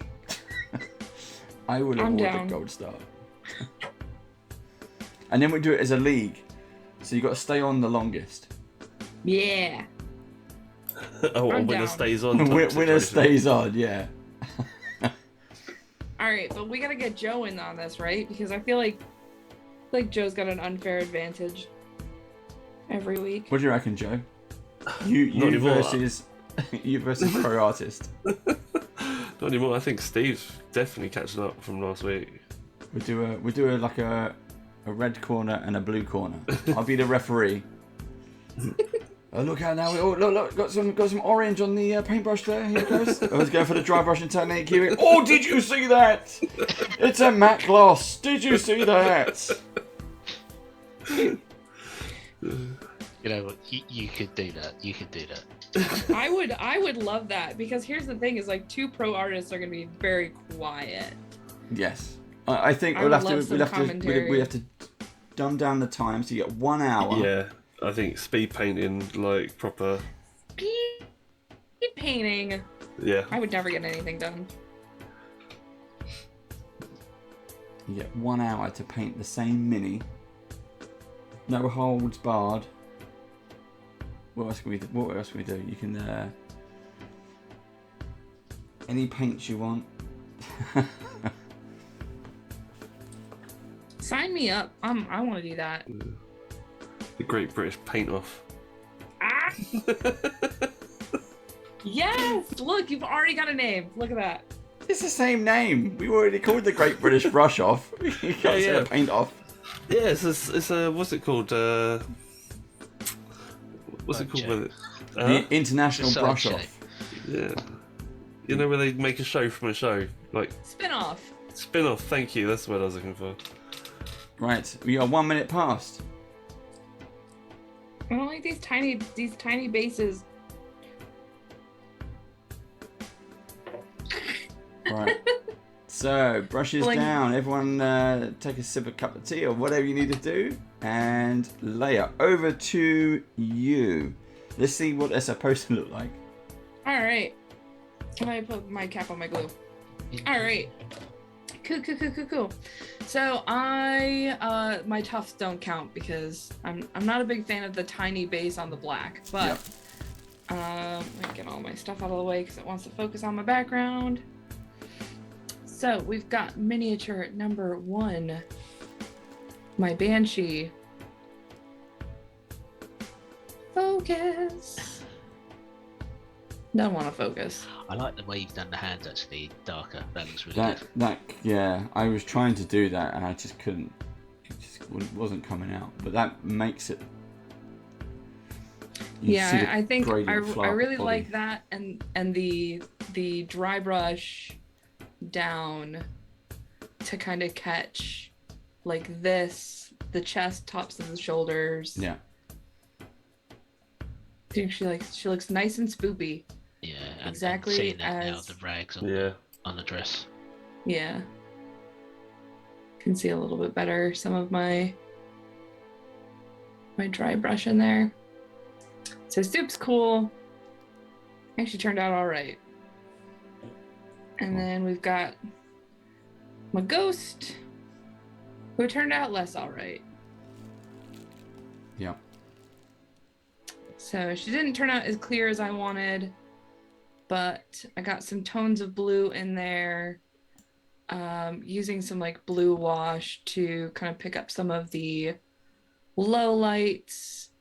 And then I went in with like a very, very light gray to kind of pick up some highlights on her, specifically like the face, the shoulders, some of the folded bits.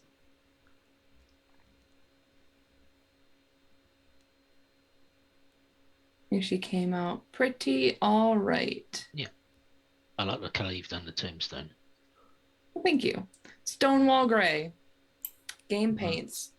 It's also got some brown wash on it. Normally I would do black, but I thought that the brown would look really cool with the base. Yeah, it does. Mm-hmm. Thank y'all. Right, on my scraggly grass. Who's up next? And Leia gets to judge.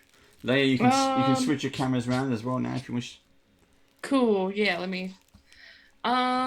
Let's see Dave first. I'm gonna go around in a circle according to my Zoom. So Dave, you are up first. Okay, so this is my the Banshee. Trying to get the dry brushing in there. Some of it worked out well, some of it didn't. It looks very silvery now, but the detail, I mean, again, the layers on these rags, there's 3 or 4 different layers there. They look amazing. I couldn't really get the hands. You can see she's doing a thumbs up there, but wasn't really And the hair looked good. I think that hair looks good, yeah. Yeah, so I was dry brushing from the middle to the end, so that the black was getting in there, and then to try to add a little bit extra scare, I did the eyes and mouth the same color. That's pretty cool, actually. So I did a bright yellow. I was gonna say it looks like fluorescent yellow. I did a gloss varnish on the eye sockets and the mouth, just so it would pick up the light. That's your thing, that now. That is, yeah. I keep doing that little dab of gloss, which is really nice. It works. It was great on the one we did last week. On that. You purposely only showed us one eye there. Did you do the same as you did last week? Oh, did you notice that, Steve? Did you notice that? I did notice, yeah. Oh, right, yeah. This is my good side. Yeah. There's a not so good side. Cheater. I'm calling him out. I'm not laughing at you, right? But I can't paint that side of the face either. It's something to do with being right-handed. Can I give you a recommendation? Yeah. Yes, please. Flip it upside down. Yeah. No, yeah. So then you're only ever painting on the same side of the face. Yeah. So do one with it faced up, and then take the miniature and flip it upside down so it's into your palm, and then like 3-point it so you can paint with a nice steady hand the other side of the face. Yeah. I can't. I had struggle as well with that side of the face. I will do that next time. My ghost, I thought, came out really, really well. You might not be able to see, but it looks really kind of flowing white, like a I don't know, like a net curtain or something. She looks like velvet. It's so cool. And then it looks like shadow, but I managed to get the dry brushing of that kind of light blue, like you said, to mix in the blue with the white, and that has picked it up really nice. I use a muddy grave. I don't have any tufts, and then I kind of tried to use the blue to pick up the highlights on the dress and the face. Wow, that turned out really cool. That's really good work. It's a really nice. Again, I'll try and take some photos, but it's really Spooky. really nice. Yeah, and actually the flow through the stone works really well. Now it's painted. You kind of It's pretty cool. It really looks nice. So I was pleased with those. Very good. But yeah, that the eye came out wonky. Hey, I tried. Man, I can't believe you tried to get that past me. Well, whatever it takes. Here's one I painted earlier. Cool. Right. Who's next? All right. Steve is next. Let's see you. Right. I'll have to get me a bit of software up to zoom my camera in. Right, I'll do my Banshee first.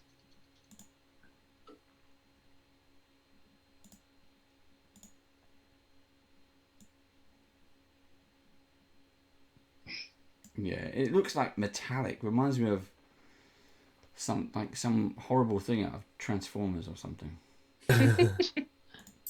Yeah, I don't know why it's gone like that, because I've very, very gently dry brushed it. So there's the eyes, the green eyes, and just it's not even picking up the red in the centre. Yeah. But yeah, I did the hair a yellow flame sort of colour. I layered up the black, so it's much darker on the bottom and transparent at the top. Although I think it's because the light's on, it's just reflecting off the opaque body. I can still see through it though. I can still see your hand below that. And a very, very light dry brush, concentrating mostly on the front, which I wanted to be lighter to give it that sort of reaching out of the darkness effect that you'd be seeing. Right on. And then the base was a grey dry brush with just a yellowy brown wash over the top. I sort of gave up on it after that. Didn't go back to it, so concentrated on doing the other one, which I cocked up. So I lost completely the whole see-through, so I tried to wet blend. So I've got a series of blues, not necessarily showing up very well, and then I put blue wash over, and then start to pick out the highlights with a dry brush of a light blue and then a very, very light grey. And then what I tried to do, although it's still wet, is to make the grey tombstone blue and a ground blue where the emergence was coming from, as sort of a lighting effect. Yeah, it shows up really good. Might zoom out a bit on that. It's a bit close. I think that wet blending turned out really good, Steve. I think it's really beautiful. Thank you. Looks better a bit further away. There you go. I think it looks good. That's more table distance. So that actually looks a bit better now. You can see the different gradations in the blue there from that distance rather than super zoomed. But yeah, I was pleased with the wet blend in the end. Although it's just still wet. There's not a lot of texture on the base actually when I tried to dry brush. Yeah, there's really not a lot. That's I think why I stuck to like brown and then washed it and just kind of put some tufts on it to cover it up, because these don't have a ton of stuff going on the base. It's all about what's on it. Yeah. The Mini's got loads of texture. Yeah. Back there. But yeah, not opaque because I cocked up the paint thickness, but I was pleased with the wet blend. It's all good. Same. Cool. Last up, all we've right. got Joe. Steve, you want to switch your cameras back? Oh, Yep. right. All right, Joe, what do you got? So, just gonna pick it up.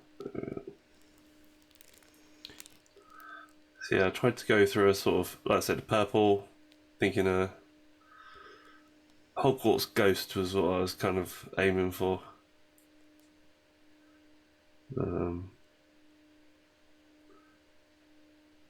Yeah. Is it bad that I'm upset how pretty that is? Like, that makes me so frustrated. It looks nice, doesn't it? It looks so nice. And the dry brushing on the shoulders and the front as well. That looks really good. What? Do you like use up like a pinkish to dry brush? Because it looks like it's got a bit of a pink. I've thrown all my paints back in the thing. What color was it? Warlord purple. See, like a pinkish purple. Yeah. Okay. Yes. Very light, sort of. Very, very light purple. Yeah. Your tombstone looks. Yeah. Is that white with a black ink? Or black no, I used corrosive, whatever it's called, some sort of it's a citadel typhoid corrosion. I was trying to make it sort of look a bit grimy. But, yeah, it'll give it like that grungy look because it's got that stuff in it. Yeah. That's her. And then I'm just probably not going to pick up and move this one away.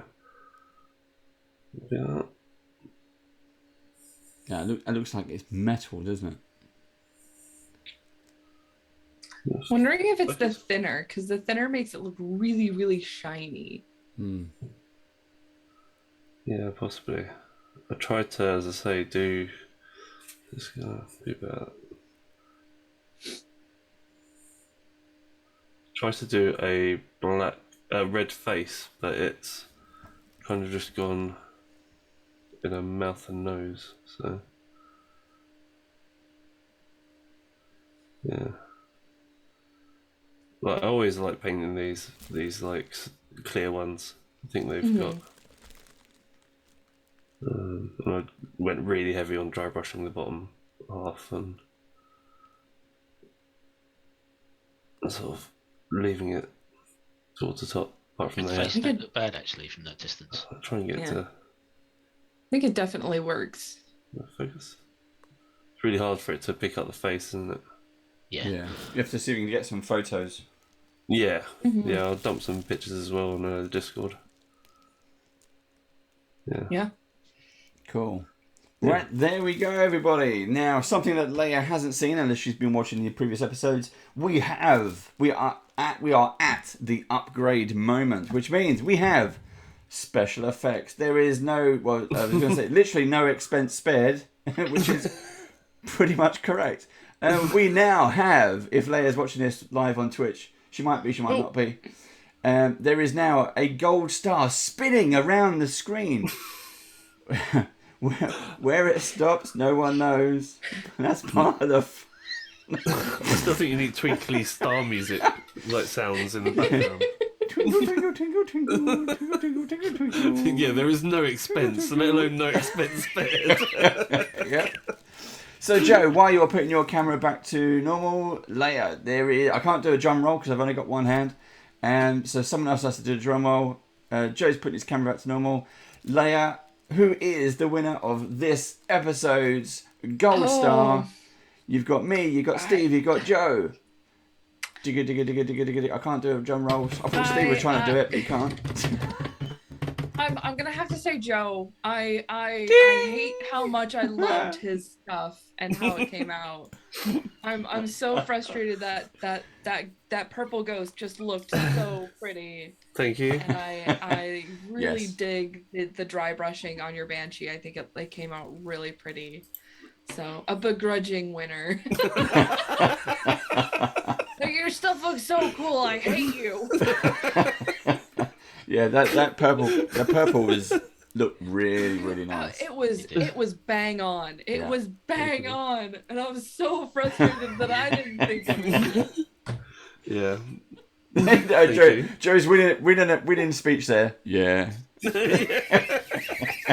Yeah, well, yeah. The thing that I forgot to say was it was a purple ink underneath as well. So yeah, that was what the sort of base colour was. Is that's really the one in the set we've got? Yeah. Well, there we go. Thank Joe you. has 2 gold stars. Wow. We've only a few more episodes left to go. I need to get some bling. Steve's hanging with 1. But Joe, knocks that one out the park. Well done. Thank you. Yeah. It was a lot of fun. I always love hanging out with you guys. Cool. It's lovely to see you again. Lovely to hang out with you as always. Yeah. We've got some more games coming up, some campaigns. If you want to come and play as a regular player, which I know is always difficult with time zones, or as a guest player, do let us know. We have some D&D and some Pathfinder coming up. Yeah, so. you should let me know what you've got available because I will be there. We've got a lot of stuff. Those are my mornings, so it's perfect. Yeah, no, that's cool. That's cool. Right. Everybody good? Everybody done? Yeah. Yeah. Steve's gone quiet. He's on mute. You have 10 seconds to comply, right, Bo? I'm just thinking about the next episode and my colour scheme. What is the next one? What is it? He's already prepping that. It's the octopuses. Oh, I'm really looking forward to painting that. You got 2 weeks. We're not here next week. It's Valentine's, and we've got stuff to do. I've got the dentist to go to. I'll probably still be at home painting all on my own. There you go. Do a special brush off hangout. Crying into my paint pot. But thank you once again, Leia. And no, go on. You could. I was gonna say, how are you gonna wash your brushes otherwise? If you're not crying in your paint pot. Thin down my paint with tears. Yep. That's the secret ingredient, is it? Yeah. Yeah, I am really looking forward to painting this octopus. But anyway. We were talking about that with the slides, though, weren't we? About you could do like a forest Amazon frog type skin. Ooh. So let's look at some like real life octopuses, like there's different skin colours, and then see if we can Ooh. I do actually know which one I'm painting. paint that. Yeah, I bet it's the same as me. It's about there's one that's the most poisonous creature on the planet, isn't it? Blue ringed octopus. That's yeah, right, yeah. Right. Oh. Back to Google for me then. No, both No. of you do it. Do it. Beat him in his own game, Steve. There is a gold star up for grabs. But anyway, check us out on. Thank you very much for joining us. Thank you very much for hanging out. I hope the all this information that we've given you today is of use. Do share your paintings with us. Check us out on Twitter. Stick them on our Discord. And check out all of our other brush off videos. Leia's been back several times now. She's kind of. We just need to do like a Leia show now. I think at this point we just do something like that. We can do that. We can arrange something. I would love that. Yeah, let's do there that. you go. Thank you very much for watching. I think we should do a big thing. A big thing. We need, Yeah, but big A big mini. What? Ooh, Words are not my big can we mission specialty. get? fun. what can we get? I don't Or know. we can do different ones because we do have. If that's easier, I don't know. Right, let's just talk about a new show idea. So, Leia, if we all had different big minis, would that cause problems for you in trying to guide us into how to paint things? So if we go, right, I've got an axe made out of ice. We were talking about a frost giant earlier. Mm-hmm. And he literally has a big battle axe, and the blade, the metal is all ice. So Okay. so just on the fly, you can go, oh yeah, you could do this, and this. And then Joe might be painting a dragon or Hydra, just throwing it out there. Steve might be painting a giant spider. Who knows what we might have? But then you've got these different colour schemes. The cool thing about painting is there are a lot of things that can translate to different models, but just with different color schemes. Yeah. That's not a huge deal when it comes to miniature painting. I think I don't think that several different large models will make a huge difference. No, that's cool. It's only because most of our format is everyone paints the same thing. But when, some of these bigger miniatures can go up to $50 or more. So we do to keeping that kind of cost down, whether everyone paints their own big mini or if we all just get the same. But I'm up for that. Yeah. We can sort something out. You should let me know. I've got tons of large miniatures already. So large miniatures. Models. Large I have minis. large models. No, large minis is the. That's Large an oxymoron, Leia. Yeah. But we can still keep it as GBBO. It'll be the giant bloody brush off. Yeah. I like that. Right. I'm sold. I'm there. Let's. You tell me a time, I'll be there. Then we will have this planned and sorted out. Yeah. Ready as. I don't know. As soon as we can. It's just more things in my head to remember. Right. Until that time, we see you again soon. Take care. Bye-bye. Bye. See ya. See ya.